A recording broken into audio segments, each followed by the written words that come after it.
Example of drug undergoes FPM. তো আমরা একটা ট্রিক এর মাধ্যমে মনে রাখার চেষ্টা করব যে কোন কোন ড্রাগ আছে যারা এই ফার্স্ট পাস মেটাবলিজমে থ্রুতে আন্ডারগোস হয়ে যায়, মানে তারা নষ্ট হয়ে যায়, তাদের বায়োঅ্যাভেলেবিলিটি ডিক্রিজ করে যায়। তো Indian army, due to respect, Indian army আমাদের সবার রেসপেক্টের একটা স্থান, সেই ইন্ডিয়ান আর্মির থ্রুতেই মনে রাখবো এই ট্রিক সে সমস্ত ড্রাগের। সো কি ইন্ডিয়ান আর্মির ডিউটি কি? My duty is to protect my countries land. আমার ডিউটি আমার কান্ট্রির, আমার দেশের যে সম্পত্তি, দেশের যে ভূমি, সেটাকে রক্ষা করা। To protect, my duty is to protect my countries land.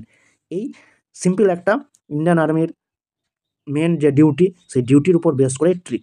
My duty, এই মাই দিয়ে morphine, D for diazepam, I for imipramine, T for testosterone, P for propranolol, then আবার একটা এম আছে M for midazolam, C for cimetidine, L for lidocaine, M for morphine, D for diazepam, I for imipramine, T for testosterone, P for propranolol, M for midazolam, C for cimetidine and L for lidocaine. তো এই